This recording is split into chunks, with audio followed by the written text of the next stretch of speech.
Quero cumprimentar a todos com a graça e a paz de nosso Senhor. Quem recebe, diga amém. Irmãos, nós estamos ministrando já há algum tempo sobre alguns estudos bíblicos que se referem à segunda vinda de Cristo. Quando Jesus voltar em poder e grande glória, e todo olho verá, a Bíblia diz isso, Apocalipse capítulo 1, verso 7, diz que todo olho verá em poder e grande glória, quando Jesus voltar, com a igreja, com os anjos. Você pode imaginar milhões de anjos, bilhões de anjos, eu não sei quantos, que o Senhor vai trazer aqui para a terra, né? Anjos resplandecentes, aqueles anjos enormes, né, que vão nos ajudar aqui a implantar o reino de Deus aqui na terra. E aí Deus vai restaurar essa terra completamente, como ela era no início. Tudo perfeito, tudo perfeito. Esse é o milênio. Mas hoje nós queremos prosseguir, ver se terminamos de falar sobre as duas testemunhas. Abra a sua Bíblia então, lá no final, livro do Apocalipse, capítulo 11. Vamos ler esses versículos de 1 a 14. Aqui nós temos as duas testemunhas. Nós estamos falando desde a última quinta-feira e com a graça de Deus queremos terminar hoje. Foi-me dada uma cana semelhante a uma vara, e foi-me dito assim: levanta-te, mede o santuário de Deus e o altar e os que nele adoram. Mas deixa o átrio que está fora do santuário e não o meças, porque foi dado aos gentios, isto é, aos estrangeiros, aos que não são judeus. E eles pisarão a cidade santa, que é Jerusalém, por 42 meses. E concederei às minhas duas testemunhas que, vestidas de saco, isto é, vestidas de pano de saco, profetizem por 1260 dias. Estas são as duas oliveiras e os dois candeeiros que estão diante do Senhor da terra. E se alguém lhes quiser fazer mal, das suas bocas sairá fogo e devorará os seus inimigos, pois se alguém lhes quiser fazer mal, importa que assim seja morto. Elas têm poder para fechar o céu para que não chova durante os dias da sua profecia, e têm poder sobre as águas para convertê-las em sangue e para ferir a terra com toda sorte de praga, quantas vezes quiserem. E quando acabarem o seu testemunho, a besta que sobe do abismo lhes fará guerra e as vencerá e as matará. E jazerão os seus corpos na praça da grande cidade, que espiritualmente se chama Sodoma e Egito, onde também o seu Senhor foi crucificado. Homens de vários povos e tribos e línguas e nações verão os seus corpos por 3 dias e meio, e não permitirão que sejam sepultados. E os que habitam sobre a terra se regozijarão sobre eles e se alegrarão e mandarão presentes uns aos outros, porquanto estes dois profetas atormentaram os que habitam sobre a terra. E depois daqueles 3 dias e meio, o Espírito de vida, vindo de Deus, entrou neles, e puseram-se sobre os seus pés, e caiu grande temor sobre os que o viram. E ouviram uma grande voz do céu, que lhes dizia: subi para cá. E subiram ao céu em uma nuvem, e os seus inimigos os viram. E naquela hora houve um grande terremoto, e caiu a 10ª parte da cidade. E no terremoto foram mortos 7.000 homens, e os demais ficaram atemorizados e deram glória ao Deus do céu. É passado o segundo ai, eis que cedo vem o terceiro. Que Deus abençoe esta palavra ao nosso espírito. Amém? Quinta-feira nós avançamos até um ponto em que nós começamos a querer identificar esses dois homens, essas duas testemunhas. A Bíblia deixa claro que são 2 homens, não serão 2 mulheres, serão 2 homens que irão exercer um ministério muito diferente do que é o ministério cristão que nós, os profetas dos dias de hoje, exercem, via de regra. Via de regra, nós usamos muito a palavra da profecia para abençoar as pessoas, incentivá-las e abençoá-las, abençoar suas famílias, e assim tem sido feito ao longo de muito tempo. Mas esses dois homens são diferentes. E nós, quando falamos sobre isso, na última quinta-feira, nós situamos o tempo que esses dois homens vão agir.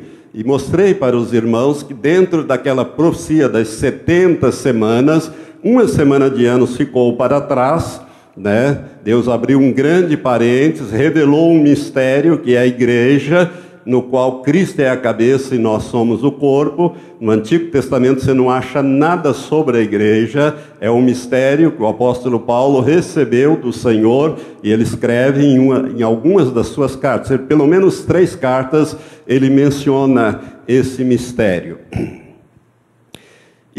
Mas ficou uma semana de anos para trás, e o anjo Gabriel, quando dá essa visão a Daniel, lá séculos e séculos atrás, ele divide essa semana em 2 partes. E nós situamos o início do ministério desses dois homens na primeira parte desses 7 anos. Né? Para você ter uma ideia, imagine 7 anos finais, quando o anticristo fizer um tratado de paz, proteção e ajuda a Israel, e inclusive autorizar a reconstrução do 3º templo, e tudo está pronto em Jerusalém hoje para se reconstruir esse templo, até o candelabro de ouro, que custou mais de 3 milhões de dólares, ouro maciço, está pronto, vestes talares, tudo.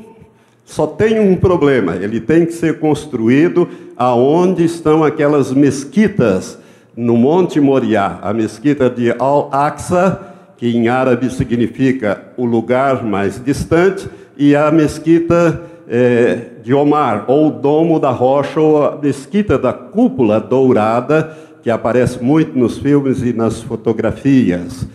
É ali que estava o templo de Salomão, o primeiro, e ali foi reconstruído o segundo, e será reconstruído o terceiro. O terceiro. Tudo está pronto para isso, não falta nada. As pedras foram trazidas, lavrados, encaixes, tudo está pronto, como foi feito o primeiro templo, nas medidas e tudo mais. Apenas tem que acontecer alguma coisa com aquelas mesquitas para que possa ser construído o 3º templo. E o anticristo vai autorizar, porque ele vai resolver esse problema da paz entre judeus e árabes. É ele quem vai resolver esta situação. Por isso é que ele vem num cavalo branco e ele então engana. Ele engana, é o espírito de engano que ele traz. Então esses dois homens vão começar a agir exatamente quando houver esse tratado de paz, que o anjo Gabriel diz que é para durar uma semana de anos, ou seja, 7 anos. Mas que na metade desse período, desses 7 anos, o próprio anticristo vai quebrar esse tratado. Então, nesses primeiros 3 anos e meio, é que essas 2 testemunhas vão agir. Eu creio que isso ficou bem claro na última ministração para os irmãos. Amém? Vocês se lembram bem? Amém. Então, vamos prosseguir. Eu falei também que quando nós vamos identificar essas 2 testemunhas, aparecem coisas muito esquisitas. Se você for pesquisar, você vai ver, e eu falei sobre a interpretação dos teólogos adventistas baseados nos ensinos de Ellen Goldwhite, que é a fundadora dessa religião, de que as 2 testemunhas seriam o Antigo Testamento e o Novo Testamento. E mostrei que isso não é possível, que é um absurdo essa interpretação. E eu parto agora daqui para algumas outras colocações para os irmãos. Outros entendem, irmãos, que as 2 testemunhas seriam Enoque e Elias. Por quê? Porque nem Enoque e nem Elias provaram a morte física. A Bíblia é muito clara acerca de Enoque, que Enoque andou com Deus 300 anos, e desses 300 anos, no final, Enoque tinha 65 anos, quando ele gerou o primeiro filho, foi gerando a família dele, e nesses 300 anos que se seguiram, está lá em Gênesis capítulo 5, ele andou com Deus. Ele viveu só 365 anos, naquela época em que as pessoas viviam 800, 900, 950 anos. Adão, por exemplo, viveu 930 anos e morreu. Mas Enoque não morreu. A Bíblia diz que ele foi arrebatado. Deus o tomou para si. A tradução mais literal ali é arrebatado. O Senhor o levou, sem passar pela morte física. A mesma coisa aconteceu com o profeta Elias, o grande e poderoso profeta Elias, que subiu, né, num redemoinho e deixou cair a sua capa. Eliseu, seu sucessor, apanha aquela capa e a partir dali ele se torna o sucessor de Elias, e Deus vai operar através da vida de Eliseu. E Elias subiu ao céu num redemoinho, uma carruagem de fogo com cavalos de fogo. Não tinha outra linguagem para descrever esse acontecimento. A quem estava escrevendo pareceu que era uma carruagem de fogo, uma coisa diferente, com cavalos de fogo, e ele então foi tomado. Então, por causa disso, muitos teólogos entendem que seria Enoque e Elias, essas duas testemunhas. Entretanto, nós entendemos que não. Enoque e Elias, irmãos, são tipos, ou arquétipos, tipos dos que vão ser arrebatados. Eles representam. Veja bem, quando Enoque e também Elias foram levados, eles não foram levados na mortalidade. Eles passaram pela imortalidade, assim como aqueles que serão arrebatados serão, num abrir e fechar de olhos, transformados. Num abrir e fechar de olhos, como diz a Bíblia. Seus corpos mudarão completamente. Esse corpo atômico nosso, formado por átomos, ele será modificado na sua estrutura e nós receberemos um corpo semelhante ao corpo que Jesus tinha quando ele ressuscitou, que passava pelas paredes, as portas fechadas, ele aparecia e desaparecia, um corpo que vai se deslocar nas dimensões espirituais, como nas dimensões físicas, sem nenhum problema mais, sem nenhuma limitação de tempo e de espaço. Então, quando Enoque e Elias foram levados, eles entraram na imortalidade. Eles não foram na mortalidade, porque a Bíblia diz que carne e sangue, que é a vida física, não herda o reino de Deus. E se tivessem sido levados assim, Enoque já tinha morrido há muitos séculos, porque quantos séculos faz que Enoque foi para o céu? Né? Que ele foi arrebatado, e Elias também. Já teriam morrido. Porque se estivesse no corpo físico, o corpo físico tem limitação de tempo, né? Tem uma sentença de morte. Então Deus o transformou. Agora Deus não vai mortalizá-los, vamos dizer assim, para mandar eles de volta para cá, né? E eles não vão reencarnar, como querem os espíritas. Isso não tem base bíblica nenhuma. Portanto, não são nem Enoque e nem Elias. Outros dizem e afirmam que essas duas testemunhas seriam Moisés e Arão, que foram os dois homens que Deus usou para tirar o povo de Israel do Egito, conduzi-los até a terra prometida. Mas nós sabemos que também não pode ser, porque tanto Enoque como Arão provaram a morte física, morreram. E a Bíblia diz que ao homem está ordenado morrer, quantas vezes? Uma só vez. Vindo depois o juízo. Não vem reencarnação, não vem retorno. Então não pode ser nem Moisés e nem Arão.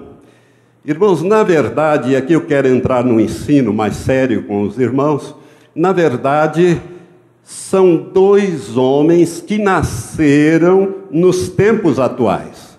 Porque se eu creio, pelo menos, não sei se você também crê, e percebe isso, que nós somos a última geração. A geração que viu a figueira brotar, a geração que está vendo o cumprimento de todos os sinais e profecias que a Bíblia menciona, que Jesus mencionou e que outros lugares da Bíblia mencionam, como multiplicar da ciência e tudo mais. A Bíblia diz que há uma geração que não vai passar. Ela vai ser a geração que vai encerrar esse período de governo do homem sobre a terra, quando Jesus voltar. Então eu creio que nós somos a última geração, né? E se nós somos a última geração, esses dois homens têm que aparecer na última geração, porque esta geração vai se encerrar com a batalha do Armagedon e a implantação do reino de Deus visivelmente aqui na terra. Por isso que Jesus nos ensinou na oração do Pai Nosso a orar: venha o teu reino, venha o teu reino, seja feita a tua vontade, aqui na terra, como ela é feita no céu. No céu, a vontade de Deus é plenamente feita, não tem demônio, tem capeta, tem diabo lá para perturbar, né? Lá, então, a vontade de Deus é plena, mas aqui não. Aqui é diferente. Então, Jesus nos ensinou, e este reino vai ser implantado aqui na terra. Isso vai acontecer no final desses 7 anos, que é a última semana de anos proféticos. Então, as duas testemunhas serão 2 homens, presta bem atenção nisso, serão 2 homens que terão ministérios semelhantes aos ministérios que tiveram Moisés e Elias. Moisés e Elias, mas não são Moisés nem Elias. Nem Moisés vai ressuscitar, nem Moisés vai reencarnar, e menos ainda o Elias para virem aqui ser as duas testemunhas. A indicação da Bíblia deixa isto muito claro. Quer ver? Vamos aos versos 5 e 6 desse texto. E diz assim, falando dessas duas testemunhas, do ministério que elas vão exercer: e se alguém lhes quiser fazer mal, das suas bocas sairá fogo e devorará os seus inimigos. Pois se alguém lhes quiser fazer mal, importa que assim seja morto. Quem foi o homem na Bíblia que fazia descer fogo do céu em cima dos seus inimigos? A Bíblia é muito clara que foi o profeta Elias. Se você olhar no 2º livro dos Reis, no capítulo 1, a partir do verso 9, você vai ver um episódio em que Elias faz exatamente isso. O rei Acasias ficou doente, sofreu um acidente e mandou os seus cupinchas lá, os seus embaixadores, perguntar a Baal-zebub se ele ia morrer ou se ele ia viver. Elias, com a direção de Deus, Elias antecede a estes homens e diz: olha, será que não tem Deus em Israel para se consultar? Tem que ir lá consultar um Deus estranho, o Deus dos Ecrons, a Baal-zebub? Vai e volta e diga para o rei que ele vai morrer. Ele não vai sarar desse acidente. E os mensageiros voltaram logo e o rei ficou: mas espera aí, vocês já voltaram? Por quê? Ele disse: não, nós encontramos um homem esquisito, com a roupa meio esquisita, que mais ou menos assim, que disse que o senhor vai morrer, que o senhor não vai sarar não. Ele disse: é Elias, o profeta. Chamou um capitão de 50 com seus 50 soldados e disse: vai lá, aonde o Elias está, ele fica lá no Monte Carmelo, vai lá e traz ele aqui, que eu quero conversar com ele acerca desse assunto. E o capitão veio com seus 50, o relato está ali nesse texto que eu citei, né? E esse capitão chega diante do profeta Elias. Elias estava no cume do Monte Carmelo, ele mais embaixo, e ele diz: homem de Deus, o rei diz, desce depressa. A resposta de Elias foi essa: se eu sou homem de Deus, desça fogo do céu e consuma a ti e os teus 50. Imediatamente desceu fogo e fulminou aqueles 51 homens. Não veio a resposta, demorou, o rei mandou outro capitão com seus 50. E aconteceu a mesma coisa. Não vi também a resposta, o Elias não apareceu, os soldados também não. Ele mandou um terceiro pelotão, com os seus 50 e o seu capitão. E esse último teve muito bom senso olhando para aqueles cadáveres tudo fulminados, de 102 homens, ele se ajoelhou diante de Elias e disse: homem de Deus, seja preciosa a minha vida aos teus olhos, como a vida desses 50 homens que comigo estão. Mas o rei diz: é para o senhor vir. Aí o anjo diz: pode ir com eles, não tenha medo. E ele foi. Mas foi quando então Elias desceu o fogo, fez descer. E é interessante a linguagem dele. Ele disse: se eu sou homem de Deus, desça fogo do céu e consuma a ti e os teus 50. Mas Elias não foi só nesse episódio. Naquele outro episódio, está lá no capítulo 18, se não me engano, de 1 Reis, você vai ver que são reunidos ali os profetas de Baal e o profeta Elias. E ali 2 holocaustos são preparados, sobre eles jogado bastante água, e os profetas de Baal ficam lá se retalhando e invocando Baal para responder com fogo em cima daqueles holocaustos, e nada acontece. Mas quando Elias, às 3 horas da tarde, né, e não chovia em Israel nessa época, então ele disse: Senhor, manda fogo sobre esses holocaustos para que esse povo saiba que só o Senhor é Deus, e que eu fiz isso a mando do Senhor. Imediatamente o fogo desceu, consumiu o holocausto, queimou, destruiu as pedras aonde estava, lambeu a água que estava nos regos, e o povo então disse: só o Senhor é Deus. Caiu de joelho e só o Senhor é Deus. Então Elias era o homem que fazia descer fogo. Esses 2 profetas, pelo menos um deles, vai ter um ministério semelhante ao de Elias. Veja bem, aqui diz que se os inimigos quiserem atentar contra ele, vão morrer fulminados. Eu quero dizer para você que vai ter uma mortandade, e a Bíblia fala que é uma coisa terrível. Então, um desses homens terá um ministério semelhante ao que teve o profeta Elias. O outro terá o ministério semelhante ao que teve Moisés. Porque no verso 6 diz assim: eles têm poder para fechar o céu, para que não chova durante os dias da sua profecia. Elias também fez isso. E tem poder sobre as águas para convertê-las em sangue e para ferir a terra com toda sorte de praga, quantas vezes quiserem. Então, na Bíblia, o único homem que converteu água em sangue foi Moisés, lá no Egito. Foi a primeira das pragas que foram lançadas sobre o Egito.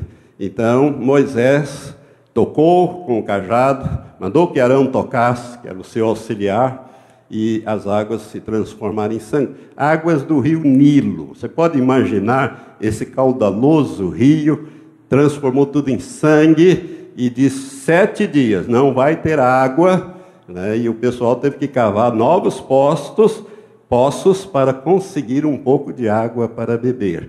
Então, por isso, irmãos, é que eles são identificados como os 2 profetas que terão ministérios semelhantes, mas não serão Moisés nem Elias. Não há volta, como querem os espíritas. Eles querem usar esses textos para dizer que Moisés e Elias vão reencarnar, e aí dar base à doutrina da reencarnação, para exercer esse ministério e depois morrer. Não. A Bíblia deixa claro que quem morre uma vez não retorna para cá. Por isso não precisa ter medo de assombração, viu? Tem muita gente que tem medo dessas coisas. Não tenha medo, por quê? Não volta. Ao homem está ordenado, decretado morrer apenas uma vez, vindo depois disso o juízo. Não é reencarnação. Amém? Então esses 2 homens terão ministérios semelhantes. E se você olhar para a Bíblia, você vai ver que tanto Moisés como Elias não terminaram os seus ministérios terrenos. Eles morreram antes. O Elias foi arrebatado e o Moisés morreu. Se você olhar para o ministério deles, você vai ver isso. No certo dia, o povo está lá naquele deserto, você pode imaginar, naquele calor, né, com falta de água, cerca de 3 bilhões de pessoas, e Deus disse para Moisés e para Arão: fala a rocha, e ela vai dar água. Moisés estava tão irado, tão nervoso com aquela situação, aquela opressão, aquela coisa em cima dele, que ao invés de falar com a rocha, como ele tinha, ele na primeira vez Deus disse, fere a rocha e ela vai dar água. Mas na segunda vez Deus diz, fala com a rocha e ela dará água. Ao invés dele fazer como Deus mandou, ele pegou o cajado dele e feriu, né, a rocha. E a Bíblia diz que a rocha era Cristo, que não pode ser ferido duas vezes. Não vai ter um segundo sacrifício de Jesus. Né? 1 Coríntios capítulo 10 diz que a rocha era Cristo. Então, veja bem, Moisés, por causa disso, Deus disse, você não creu, você não acreditou e não me obedeceu, você não vai entrar na terra prometida. Você vai ver a terra, mas não entra nela. Irmãos, aquele que lidera, por isso que a Bíblia diz, a quem muito é dado, muito ser-lhe-á exigido. O líder tem que tomar muito cuidado, porque tem um dobrado juízo sobre ele quando ele erra. Moisés era um homem que tinha uma intimidade com Deus como nenhum outro ser humano até hoje teve. Que via Deus face a face, conversava com Deus, com o Senhor Jeová. Mas Deus não perdoou isso. Moisés tentou várias vezes, Senhor, me perdoa. Deus disse, não me fale mais deste assunto. Você vai morrer e acabou. Você não entra, porque você me desobedeceu. E a Bíblia conta que Moisés, que tinha 120 anos, um vigor físico extraordinário, enxergava perfeitamente bem, completamente apto para introduzir o povo na terra, como era o plano original, porque Deus disse, olha, você vai pegar o povo lá, tirá-lo do cativeiro, vai levá-lo pelo deserto e vai introduzir e vai distribuir a terra para eles. Esse era o plano. Agora Deus disse, agora você vai comissionar Josué, que vai fazer essa parte final, que seria o seu ministério. E tem mais, sobe nesse monte, que eu vou mostrar a terra, que mana leite e mel para você. Mas você não vai entrar lá. Do monte, você vai morrer lá no monte. E os anjos é que sepultaram Moisés, irmãos. Os anjos é que sepultaram Moisés. Então Moisés teve o seu ministério terreno interrompido. Elias a mesma coisa. Elias, depois de matar os 450 profetas de Baal, fazer descer fogo, etc., Jezabel, que era casado com o rei Acabe, mandou um recado para ele, diz, olha, assim me faço os deuses e outros tantos, se amanhã eu não te degolar, eu vou tirar a tua cabeça de cima do teu corpo. Elias temeu, um homem poderoso, um homem extraordinário, né, que é só ele falar e Deus fazia. Ele temeu e fugiu de uma mulher. E a Bíblia diz que ele fugiu, e quando ele estava naquela fuga, ele fez uma coisa que nós precisamos tomar cuidado. Quando ele estava deitado ali debaixo de uma árvore, de um zimbro, ele disse, Senhor, tira a minha vida, eu não aguento mais. Tira a minha vida, eu não sou melhor que meus pais. Cuidado com as orações que você faz. Deus pode ouvir e atender. Aí Deus mandou um anjo, ele caiu no sono, mandou um anjo com pão, água, acordou, comeu, dormiu. Mais um período, não sei quantas horas, lá vem o anjo outra vez, acordou, mais pão, mais água, e a Bíblia diz que com a força daquela comida ele caminhou 40 dias até o Monte Horebe, que é o Monte Sinai, no extremo sul da península do Sinai. Eu estive nesse monte, eu subi esse monte, aonde Deus deu os 10 mandamentos a Moisés. E ali, ele passou a noite. E Deus, então, questiona ele de manhã, o que fazes aqui, Elias? Ele disse, mataram os teus profetas, derrubaram os teus altares, só eu fiquei e já querem me tirar a vida, né? E Deus, então, mostra que Elias poderia ter agido de outra maneira. E aí Deus diz, tá bom, já que você pediu a morte, eu vou te conceder. Mas Deus não vai matar Elias, ele vai arrebatar Elias. Mas já que você não quer continuar mais com o seu ministério, faz o seguinte, unge a Eliseu no teu lugar. E faz mais isso e mais aquilo. Deus dá mais 2 ordens para ele que ele não fez. Ele só cumpriu a ordem de ungir Eliseu no seu lugar. Eliseu é que vai cumprir essas outras 2 ordens que Deus havia dado a Elias. Né? Mas ele vai e joga a capa sobre Eliseu, e a partir dali Eliseu passa a ser o moço de Elias, e logo depois Elias é arrebatado. Não terminou o seu ministério, como era o propósito de Deus. Então os dois tiveram ministérios interrompidos. E é interessante que quando Jesus pega no Evangelho de Mateus, nos 3 evangelhos, Mateus, Marcos e Lucas, tem esse registro, ele pega Pedro, Tiago e João, os principais discípulos que ele estava treinando para serem os líderes da futura igreja. Ele sobe no monte, Monte Tabor. A Bíblia não diz que é o Monte Tabor, mas esse é o Monte da Transfiguração. E ali, no topo daquele monte, Jesus é transfigurado, ele muda totalmente. Seu rosto se torna resplandecente como o sol, suas roupas brilham. Ele se torna completamente, ele entra na glória, vamos dizer assim, no seu estado glorioso. E aparecem para conversar com eles 2 homens, Moisés e Elias, também com as vestes resplandecentes. Eles estão vivos lá no céu, mas não vão voltar. Eles falavam com Jesus acerca da proximidade da crucificação de Jesus. Pedro resolve até querer fazer 3 cabanas, sem saber bem o que estava falando, mas a Bíblia nos diz que Moisés e Elias apareceram a Jesus e falavam com ele acerca dos dias que estavam para se cumprir, que o ministério dele estava terminando. Portanto, irmãos, são 2 homens que têm ministérios semelhantes ao ministério que teve Moisés e ao ministério que teve Elias, mas não são nem Moisés e nem Elias. Amém? Você entendeu bem? Agora, vamos ver o que essas 2 testemunhas vão fazer. O verso 6 diz assim: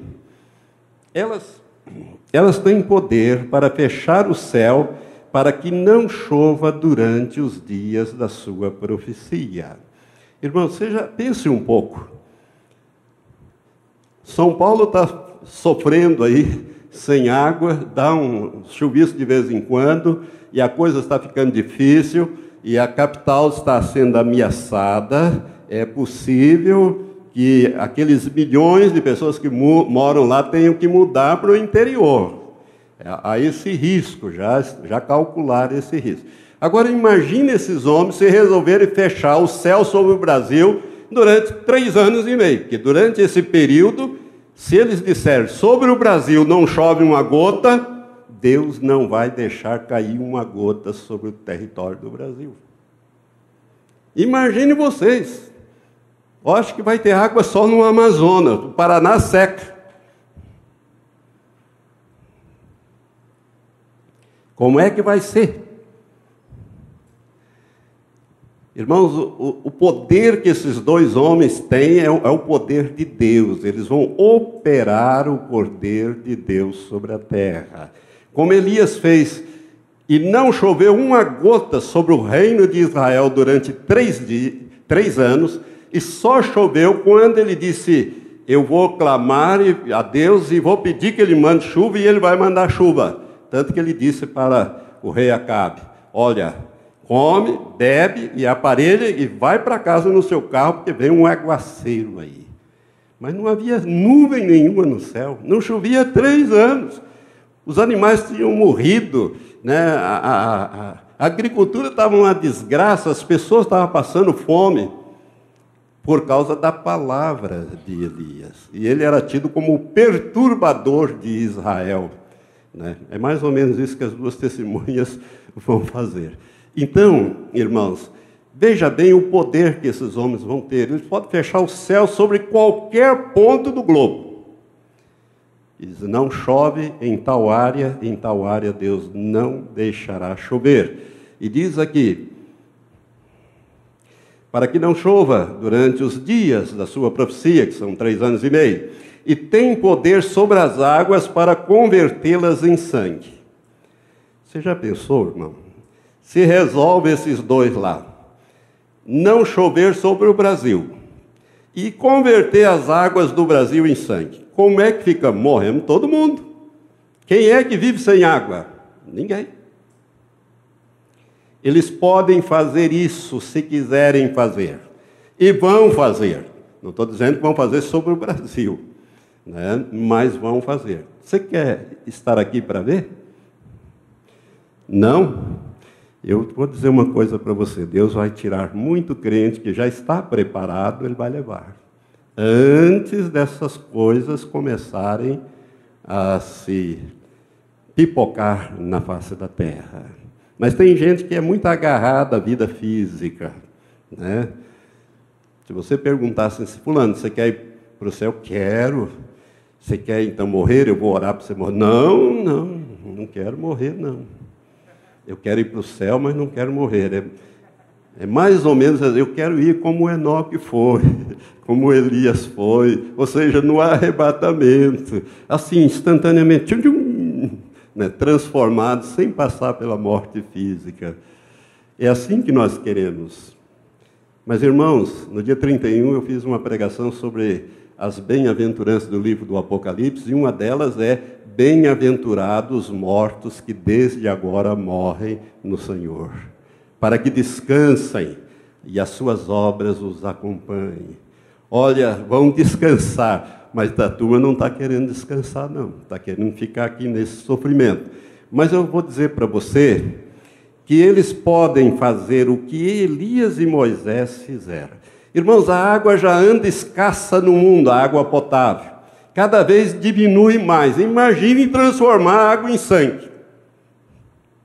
Que juízo terrível vai ser que esses homens têm poder de Deus para fazer isso. Elias, ele usava uma frase muito interessante. Toda vez que ele abria a boca para falar, ele disse: vive o Senhor Deus, em cuja presença estou.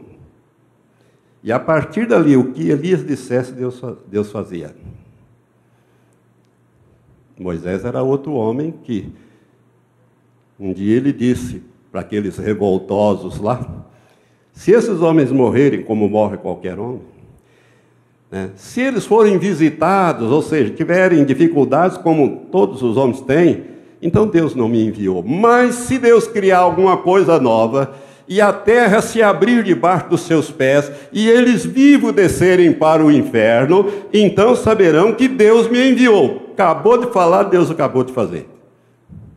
Abriu a terra, e toda aquela multidão de gente revoltosa desceu vivos ao inferno. Irmãos, são dois homens poderosos, que têm um ministério semelhante aos ministérios que teve Moisés e Elias. E continuamos aqui, diz, na parte final do verso 6, e para ferir a terra com toda sorte de praga, quantas vezes quiser. Pense um pouco, irmão.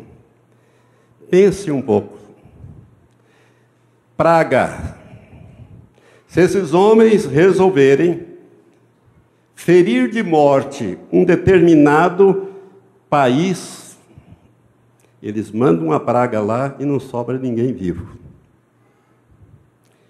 Porque eles têm poder, olha bem o que diz a Bíblia, eles têm poder para fechar o céu, eles têm poder para transformar a água em sangue, eles têm poder para mandar praga quantas vezes quiserem, em qualquer lugar. Eu quero dizer uma coisa muito séria para você que está me ouvindo e você que vai me ouvir também aí pelas gravações. Muitos cristãos, nascidos de novo, vão se colocar contra esses dois homens. Vão dizer mais ou menos assim, inclusive pastores: esses homens não são de Deus. Deus é amor, Deus é bondade, Deus é misericórdia. A Bíblia diz que as misericórdias de Deus se renovam a cada manhã. Agora esses aí só sabem matar, só sabem destruir. Mas se esquecem que a moeda tem dois lados, tem duas faces. Se Deus é amor e misericórdia, do outro lado é juízo. Deus não tem o culpado por inocente.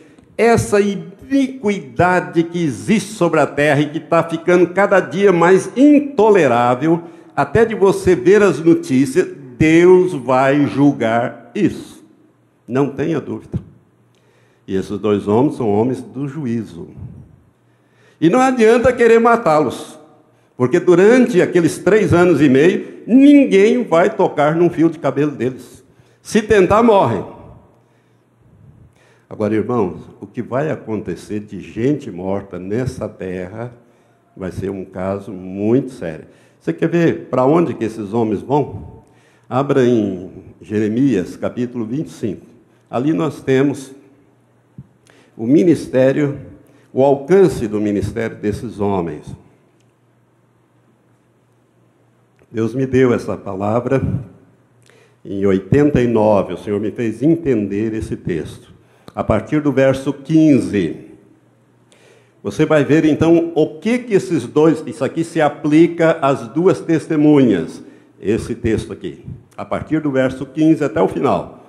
Mas nós vamos ler aqui, Jeremias 25, verso 15 em diante, diz assim: pois assim me disse o Senhor, o Deus de Israel, toma da minha mão este cálice do vinho do furor. Olha bem, é Deus que vai entregar a essas duas testemunhas o cálice do furor, da ira de Deus, para eles executarem sobre a terra. É isso que esse texto está dizendo. Toma da minha mão este cálice do vinho do furor e faze que dele bebam todas as nações às quais eu te enviar. Irmãos, eles não vão ser enviados a pessoas, eles vão ser enviados a países, a nações, a povos. Beberão e cambalearão e enlouquecerão por causa da espada, isto é, da guerra, da morte violenta, que eu enviarei entre eles. Então tomei o cálice da mão do Senhor e fiz que bebessem todas as nações às quais o Senhor me enviou. E aí começa a relação, 2 pontos. A Jerusalém e a cidade de Judá, e aos seus reis e aos seus príncipes, para fazer deles uma desolação, um espanto, um assobio e uma maldição, como nesse dia se vê. Ou seja, começa em Jerusalém. Esses 2 homens vão começar os seus juízos em Jerusalém. Quando o anticristo fizer aquele tratado de paz e assinar e começar a agir, na última semana, eles também começam a agir a partir de Jerusalém. No começo não vai ter muita repercussão, mas a coisa vai aumentando, como você vai ver por aqui. E aí, em seguida, ao invés de ir para o norte, como sempre os juízos vêm do norte para o sul na Bíblia, aqui ele vai para o sul, ele vai para Faraó, ele vai para o Egito.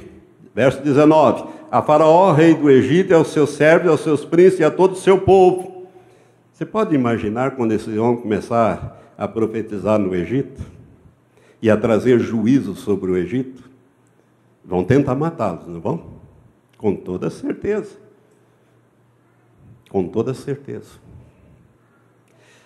E a todo o povo misto, diz o verso 20, e a todos os reis da terra de Uz, e os reis da terra dos filisteus, a Asquelon, a Gaza, Ecrom, e o que resta de Adotes, esse povo palestino. Mas vão tentar matá-los, mas vão morrer muita gente. Porque enquanto eles estiverem nos dias das profecias, não adianta. E a Edom, e a Moabe, e aos filhos de Amon. Esse povo aqui, irmãos, é a Jordânia atual. É a Jordânia. Eles que são os descendentes. E a todos os reis de Tiro, e os reis de Sidom, e os reis das terras da além do mar, a Dedã, a Temaz, a Bus, e a todos os que cortam os cantos da cabeleira, e a todos os reis da Arábia, ou seja, todos os árabes. O que esses homens vão profetizar, irmãos? Qual é a mensagem deles?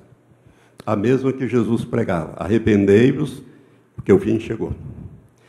E vão pregar que Jesus de Nazaré é o Messias de Israel. Os judeus não vão gostar dessa mensagem de jeito nenhum, e os árabes também não. E que ele é o Filho de Deus. Para os árabes e para os judeus, isso é uma blasfêmia. Você pode imaginar quando eles forem lá para Meca, Medina, o que eles vão fazer com aquelas coisas erradas lá? Fogo? Irmão, vai ser uma coisa terrível. Juízos sérios.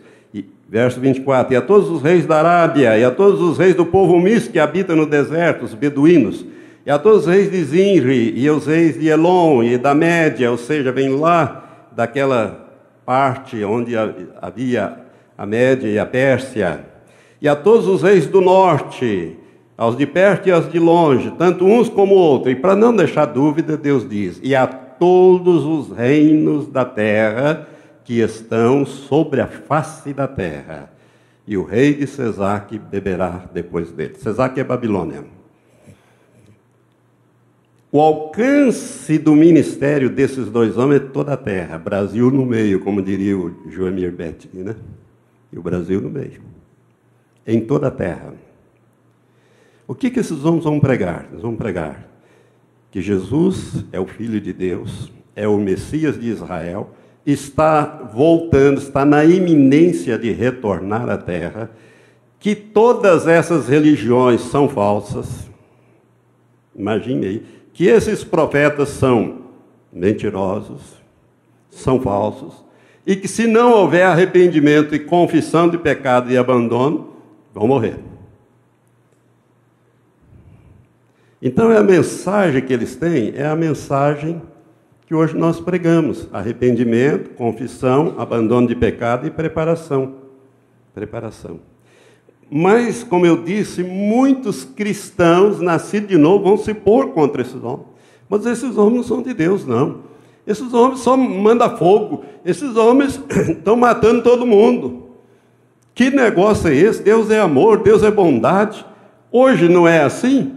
Não querem incluir os homossexuais e tudo mais, e papa, e fazendo isso e outras coisas por aí, né? E quando você quer falar alguma coisa, você é homofóbico, você é fundamentalista. Esses serão os mais fundamentalistas de todos. E durante esses 3 anos e meio, e não tem esse negócio de passaporte e visto, não, eles estão aqui, eles estão lá. São homens de Deus. Do Senhor é a terra. Vamos continuar aqui, porque tem mais coisa aqui. Pastor, pois lhe dirás, diz Deus, né? Assim diz o Senhor dos Exércitos, verso 27. O Deus de Israel, bebei, embebedais e vomitai e caí, e não torneis a levantar por causa da espada que eu vos enviarei. Se recusarem a tomar o copo da tua mão para beber, então lhes dirás, assim diz o Senhor dos Exércitos, certamente bebereis. Pois eis que sobre a cidade que se chama pelo meu nome, que é Jerusalém, eu começo a trazer a calamidade, e a vez vós de ficar totalmente impunes, não ficareis impunes, porque eu chamo a espada sobre todos os moradores da terra, diz o Senhor dos Exércitos. Tu, pois, lhes profetizará todas essas palavras, e lhes dirá, o Senhor desde o alto bramará, e para ouvir a sua voz desde a sua santa morada, bramirá fortemente contra a sua habitação, dará brados ou gritos, como os que pisam as uvas, como os que contra todos os moradores da terra. Chegará o estrondo até a extremidade da terra, porque o Senhor tem contenda com as nações, entrará em juízo com toda a carne. Quanto aos ímpios, ele os entregará à espada, diz o Senhor.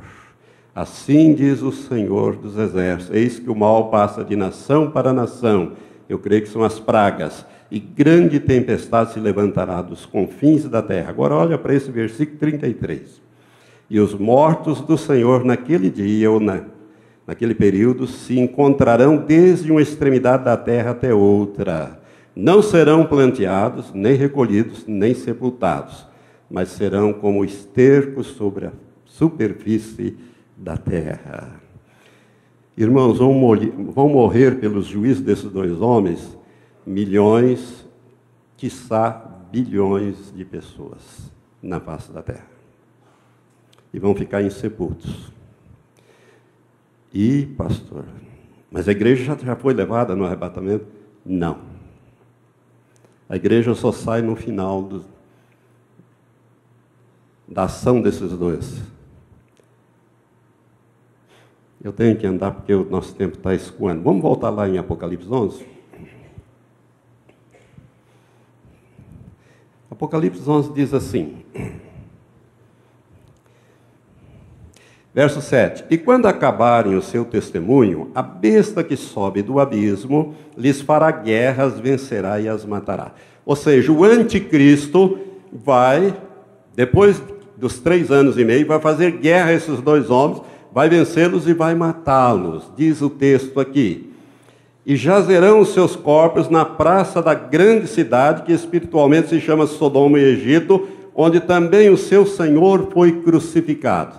Irmãos, o anticristo vai fazer guerra às duas testemunhas e vai vencê-los. É nesse momento que vai se cumprir essa profecia que eu vou te dar agora, capítulo 13, adianta aí 1 ou 2 páginas, quando o anticristo, que é a besta que sobe do mar, diz o verso 3, a parte final, diz assim, toda a terra se maravilhou seguindo a besta, e adoraram o dragão, porque deu à besta a sua autoridade, e adoraram a besta, dizendo, quem é semelhante à besta?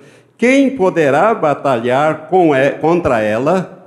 Aqui é que você entende, então, que é depois que eles matam as duas testemunhas, é que toda a terra vai aceitar incondicionalmente o anticristo. Claro que não vão chamar ele de besta, vão chamar ele de Cristo, o nosso verdadeiro Messias. Ele acabou com esses dois homens que só mataram e destruíram e trouxeram juízo em nome de Jeová. O nosso anticristo, o nosso Cristo aqui é mais poderoso do que ele. Matou, acabou com eles. Aqueles dois operavam o poder do Deus Todo-Poderoso, o Deus dos hebreus, o Deus dos cristãos. Mas o nosso Cristo venceu eles. Portanto, o nosso Cristo é que é Deus. Ele é que deve ser adorado. E toda a terra se maravilhou seguindo a besta.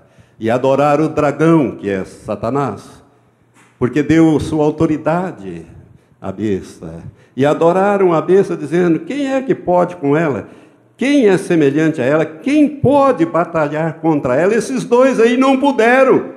Quando confrontaram o nosso verdadeiro Deus, o nosso Cristo, perderam, foram mortos. É nessa ocasião que o anticristo vai entrar no templo e vai quebrar aquele pacto que ele fez com os judeus e exigir ser adorado. Vamos lá em 2 Tessalonicenses, capítulo 2. Volte aí algumas páginas e você vai encontrar a segunda epístola do apóstolo Paulo, que nos revela esse detalhe ali. 2 Tessalonicenses, capítulo 2, ele traz essa revelação que complementa esse entendimento. Ora, quanto à vinda de nosso Senhor Jesus Cristo e a nossa reunião com Ele, ou seja, o arrebatamento, rogamos, irmãos, que não vos movais facilmente do vosso modo de pensar, nem vos perturbeis, quer por epístola, quer por palavra, ou quer por epístola como enviada de nós, como se o dia do Senhor já estivesse perto. Ninguém de modo algum vos engane, porque isto, ou seja, a vinda de nosso Senhor Jesus Cristo e a nossa reunião com Ele, isto não sucederá sem que venha primeiro a apostasia e seja revelado o homem do pecado, o filho da perdição, aquele que se opõe e se levanta contra tudo que se chama Deus ou é objeto de adoração, de sorte que se assenta no santuário de Deus, apresentando-se como Deus. Terceiro templo reconstruído, ele vai entrar e vai exigir ser adorado. Se você for para o sermão profético de Jesus, de Mateus capítulo 24, a partir do verso 15, Jesus fala da grande tribulação. E ele diz, olha, quando vocês virem estar no lugar santo, a abominação da desolação, predita pelo profeta Daniel, que é o anticristo, querendo ser adorado como Deus, então fuja para os montes. Quem estiver no campo, não volta. Quem estiver no telhado, não desça. Fuja com a roupa do corpo. porque vai haver uma grande tribulação como nunca houve desde que há homens sobre a terra. Que ela começa lá em Jerusalém. Até chegar no Brasil, dá um tempo de você comprar, você que vai ficar para trás, comprar umas caixas, uns pacotes de fósforo, uma boa espingarda, munição, sal, açúcar, e cair nesse mato, porque você vai ser caçado. Não tenha dúvida disso. E se for pego, será sacrificado, será degolado, se não aceitar a marca da besta na mão ou na testa, porque a partir dali vai ocorrer o arrebatamento e ele vai implantar o seu governo à força. Ele vai entrar no santuário e vai exigir adoração. É ali que começa, então, o segundo período, que é chamada Grande Tribulação, quando ele destruir as duas testemunhas, quando ele matar as duas testemunhas. E é interessante, irmãos, que o texto da Bíblia, vamos voltar lá em capítulo 11 de Apocalipse, o texto diz assim, acerca das duas testemunhas: e jazerão os seus corpos, diz o verso 8, na praça da grande cidade que espiritualmente se chama Sodoma e Egito, então é Jerusalém, onde também o seu Senhor foi crucificado. Esse também aqui, essa palavrinha também, dá a impressão de que as duas testemunhas serão crucificadas. Porque Jesus também foi crucificado. E eles também seriam crucificados. E tem mais uma coisa. No final do ministério de Jesus, Jesus começou a dizer, olha, eu vou morrer, eu vou ser crucificado, mas no terceiro dia eu vou ressuscitar, e depois eu vou subir para o céu, etc. Ele começou a falar isso. E as duas testemunhas vão falar a mesma coisa. Porque as duas testemunhas, irmão, têm um ministério semelhante ao de Jesus também. Jesus pregou 3 anos e meio, eles vão profetizar 3 anos e meio. Durante o período que Jesus pregou, ninguém podia tocar a mão nele. Ele dizia, não é chegada a minha hora. Tentaram matá-lo várias vezes, mas ele disse, não é chegada a minha hora. Com esses dois, a mesma coisa. Jesus morreu crucificado, mas ele ressuscitou o terceiro dia. Esses vão morrer e vão ressuscitar. E a Bíblia diz aqui que Pilatos, ou seja, as pessoas não vão, o anticristo não vai cometer o mesmo erro de Pilatos, e mesmo a população não vai deixar. Ou seja, eles disseram que vão ressuscitar, vão subir ao céu, não deixe enterrar, deixa apodrecer aí da praça. Irmãos, aqui nós temos uma tecnologia e todos os povos vão ver. Até a invenção dos satélites era impossível.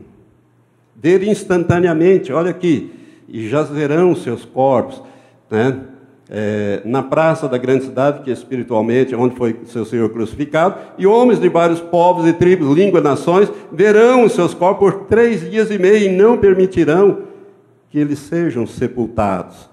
Com os satélites hoje, a CNN, a Rede Globo, essa turma toda aí vai estar lá. E todo mundo vai ver. E vai ser uma festa, vai ser um Natal, vão trocar presentes, vai ser uma alegria em toda a terra, porque a besta acabou com esse daqui que estava acabando com todo mundo. Você está vendo como o mundo vai ficar totalmente contra ele? Agora preste atenção, irmão. Não se coloque contra um homem de Deus, porque você vai colocar-se contra Deus que o comissionou. Cuidado, cuidado, senão você vai de embrulho nisso. Por isso eu estou dando essa palavra. É só por esse motivo, porque eu creio que nós vamos ver esse homem. Para mim, eles já estão sobre a terra. E muito brevemente nós vamos ver essas coisas. Cuidado. Não se coloque contra esses 2 homens. De jeito nenhum. Faça o que fizer, aconteça o que quiser. E aqui, irmãos, vai se aplicar também o Salmo 91. 1000 cairão ao teu lado, 10.000 à tua direita, mas tu não serás atingido. Nenhuma praga chegará à tua tenda. Eles mandam uma praga sobre o Brasil e você invoca o nome do Senhor e o Senhor diz, aqui não. Esse é meu escolhido. Esse aqui não pega nele. Vai matar o ímpio. 1000 cairão ao teu lado, 10.000 à tua direita, você não vai ser atingido. Somente com os teus olhos olharás e verás a recompensa dos ímpios. Porquanto fizeste do Senhor o teu refúgio, do Altíssimo a tua habitação, nenhum mal te sucederá, nenhuma praga chegará à tua tenda. Então, se você ficar, como tudo indica que nesse período nós não precisamos temer as duas testemunhas, nem os juízes de Deus. Por quê? Porque Deus faz diferença entre aquele que o serve e aquele que não o serve. Se você for em Malaquias, capítulo 3 e 4, final ali, Deus disse, olha, eu vou trazer juízo sobre a terra e vocês vão ver a diferença que eu faço entre aquele que me serve e aquele que não me serve, entre aquele que me teme e aquele que não me teme. Vou fazer outra vez. Por quê? Porque Deus já fez uma vez lá no Egito. Ele separou a terra de Gósen, aonde estavam os filhos de Israel, e lá não praga nenhuma chegava lá. Animal nenhum morria lá. Mas no Egito era aquela devastação. O Egito é um símbolo do mundo. Deus separou aquela terra. Aqui não. Deus põe os seus anjos para fazer a diferença. Mas esses dois homens vão estar executando os juízos de Deus sobre a terra, com a mão muito forte. Porque eles têm poder para isso. Vocês estão me entendendo? Aí vai haver então um Natal aqui. Porquanto esses dois profetas atormentaram os que habitam sobre a terra. Mas olha para o verso 11. O que o verso 11 diz? E depois daqueles 3 dias e meio, o Espírito de vida, vindo de Deus, entrou neles. E se puseram sobre os seus pés. E caiu grande temor sobre os que o viram. Porque é tudo na televisão ao vivo e a cores. Então, de repente, os dois lá espicham, sentam e se colocam em pé. O que vai acontecer? O mundo vai tremer. Porque, vamos dizer, vai começar tudo de novo. E esses dois agora eles vão vir com muita fúria. Se antes eles já fizeram o que fizeram, agora, depois de tudo que a gente fez com ele, que o nosso Cristo, agora a coisa vai ferver. Por isso, diz aqui, e caiu grande temor sobre os que o viram. Mas o verso 12 diz, e ouviram uma voz do céu que lhes dizia, subi para cá. E subiram aos céus em uma nuvem, e os seus inimigos o viram. Irmãos, nunca mais as pessoas, e principalmente os judeus, vão poder dizer que não há ressurreição e que não há assunção, e que Cristo não ressuscitou e não subiu. Por isso que o ministério dele é bem semelhante ao de Jesus. Eles vão ressuscitar à vista de todos. Jesus não. Jesus não ressuscitou à vista dos seus discípulos, de ninguém. Mas esses vão ressuscitar, e vão ouvir a voz, e vão subir à vista de todos, para o céu. É aí que começa a conversão dos judeus. Porque eles vão dizer, puxa vida, esses homens falaram que Jesus de Nazaré, que nós recusamos e crucificamos, é que o Messias de Israel. Agora, quem é que pode ressuscitar umas pessoas toda estourada como esta? Recompô-los, saudáveis, perfeitos, e subir lentamente aos nossos olhos. Só o Senhor Jeová. Então esses homens são de Deus. O que eles pregaram mesmo? O que é? É Jesus, é o Filho de Deus, que eu tenho que me converter, eu tenho que me arrepender. Olha bem o que acontece aí no verso. E naquela hora, diz o verso, e ouviram uma grande voz de subir para cá. Verso 13. E naquela hora houve um grande terremoto e caiu a 10ª parte da cidade. No terremoto foram mortos 7.000 homens, e os demais ficaram atemorizados e deram glória ao Deus do céu. Aqui começa, no meu entender, a conversão em massa do povo de Israel. Irmãos, e o que vem em seguida? O verso 15 diz que foi tocada a 7ª e última trombeta. Não tem mais trombeta na Bíblia. Não tem mais trombeta no livro de Apocalipse, que encerra a Bíblia. E a igreja vai subir quando? Ao som da última trombeta. 1 Coríntios 15, versos 50 a 52. O apóstolo Paulo traz essa revelação. né? Ao som da última trombeta, os que morreram em Cristo ressuscitarão primeiro, e nós, os que estivermos vivos, seremos transformados num momento, num átomo de tempo, num abrir e fechar de olhos, num piscar de olhos, ao som da última trombeta. As duas testemunhas são um tipo, um protótipo, um arquétipo do arrebatamento da igreja. Ela sobe, as trombetas soam e a igreja também é levada. E é o que eu vou falar na próxima ministração, porque eu consegui terminar, que eu vou falar sobre o arrebatamento da igreja. Oh, meu irmão. Então, essas duas testemunhas encerram. Por isso que eu digo que a igreja vai ser arrebatada no meio, ela não entra na grande tribulação, porque vai começar aí a grande tribulação. Jesus disse que começa aí. Os que estiverem no campo não voltem, quem estiver no telhado não desça. Quando você vir estar no lugar santo, a abominação da desolação, ou seja, o anticristo no templo, querendo ser adorado como Deus. As duas testemunhas ressuscitam, sobem, soa a sétima e última trombeta, convocando a igreja. A sétima trombeta é uma trombeta que convoca a igreja para o arrebatamento. Não é trombeta de juízo, ela é de convocação dos santos. Agora, ai de quem ficar para trás. Ai de quem ficar para trás. Esse sim, vai passar pela moenda do anticristo. Por isso, as duas testemunhas é muito importante que você entenda. Irmãos, nós estamos vivendo os dias finais. Se você nasceu de novo, meu irmão, põe em ordem a tua vida. Por misericórdia, ponha em ordem a tua vida. Abandone o pecado. Jesus está voltando. Esses homens já estão na terra. Eu até disse que talvez falasse alguma coisa. Não vou falar, não. Mais para frente, em algumas situações, eu posso até, quem sabe, dar um toque sobre isso. Mas esses homens estão sobre a terra. E se eles estão aí, o anticristo está aí. Deus mostrou o anticristo para o profeta David O'Ur e mostra ele de vez em quando. Eu também já vi esse homem, mas vi num sonho. Ele viu em visão, em sonho e visões. Eu quero dizer para você que é tempo de santificar-se, é tempo de preparar, é tempo de abandonar o pecado. É tempo de você priorizar o reino. Se você não é nascido de novo, você precisa entregar sua vida a Jesus, fazer uma aliança com Ele.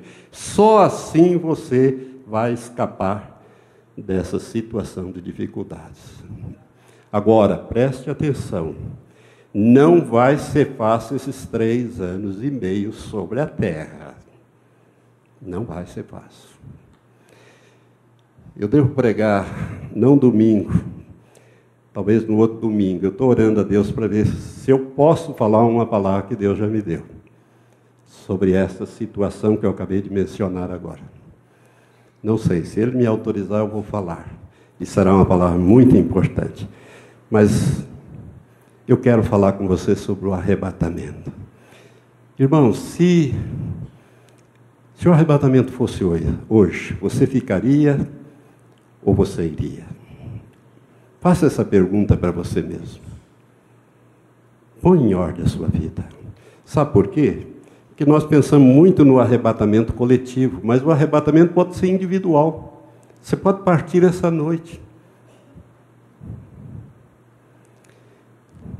E se você não estiver preparado, você não vai participar do coletivo quando Jesus voltar para receber o seu corpo glorificado. Você só vai receber isso depois do milênio. Mas você pode participar. Eu quero dizer para você que muito em breve nós vamos conhecer os grandes homens da Bíblia, Pedro, Paulo, João, porque eles estão para voltar para receber os seus corpos glorificados. Vamos ficar em pé.